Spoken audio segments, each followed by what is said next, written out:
The Shahi Eidgah Masjid Committee of Mathura has approached the Supreme Court, filing a petition to intervene in the case challenging the Places of Worship Act 1991. The committee contends that any ruling against the act would directly affect the Mathura dispute, and therefore it should be included as a party in the case. The Supreme Court is set to hear the matter on Thursday. Previously, the Masjid Committee had also sought intervention in the Gyanvapi Masjid dispute in Varanasi. In the Mathura case, the Hindu side claims that the disputed structure was built on 13.37 acres of land belonging to the Katra Keshav Dev temple, while the Muslim side refers to a 1968 agreement that designated the land for the Shahi Eidgah Mosque. The Muslim side has requested the dismissal of the Hindu side's petitions invoking the Places of Worship Act 1991, the Limitation Act, the Waqf Act and the Special Relief Act. On Wednesday, the Supreme Court directed the Tamil Nadu government to clarify the action taken regarding the appointment of Arangaval Committee for all Hindu temples in the state. Justice M.M. Sudaresh and Arvind Kumar asked the government to file an affidavit on the matter.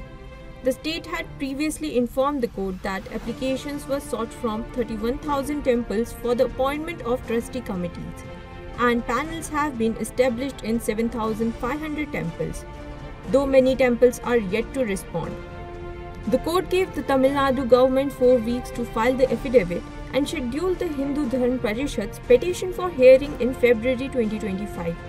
This case pertains to a December 9, 2021 decision by the Madras High Court, where Justice Pushpa Satyanarayana rejected the demand for Arangavalar Committee in all Hindu temples. The petition had called for the inclusion of retired judges, social workers, devotees, members of the scheduled castes, and a woman in such committees for temple management. Manish Sisodia, former Delhi Education Minister and Aam Aadmi Party leader, has received significant relief from the Supreme Court, which approved his petition to modify bail conditions in the corruption and money laundering cases linked to the excise policy scam. Previously, Sisodia was required to appear at the investigation agency's office twice a week as part of his bail condition.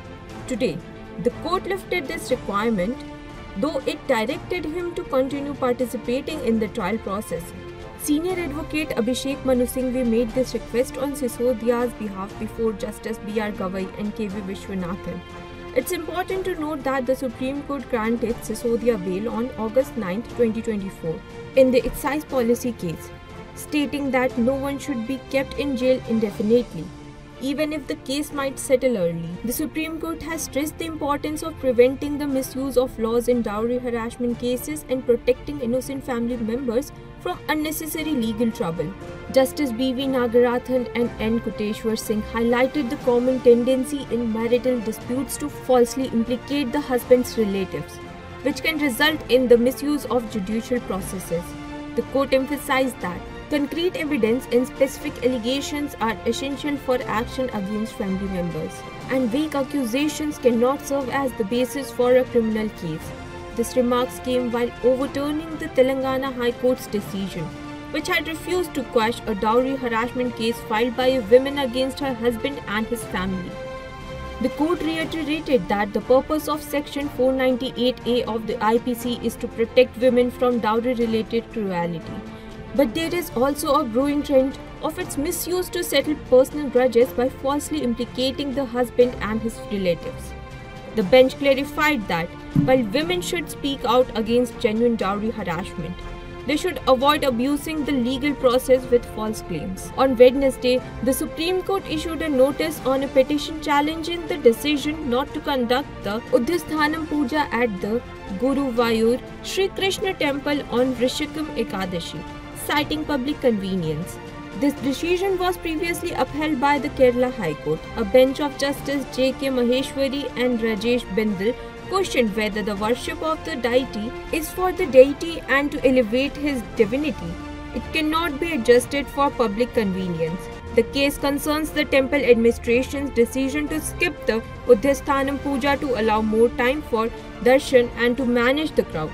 The appellants, members of the temple's hereditary priest family, argued that this violated long-standing religious practices and customs, and that the ritual, organized by Adi Shankaracharya, is essential to maintain the spiritual synchronicity of the deity and the faith of the devotees. The temple administration and Tetrick argued that the Udhisthanam Puja is not mandatory but a voluntary offering, which has been adjusted in the past based on circumstances. The Supreme Court has issued a notice to all respondents, including the Guruvayur Devswamy Management Committee, the Tantri, and the Kerala government, seeking a response within 4 weeks. It also directed that there should be no changes to the schedule of daily worship.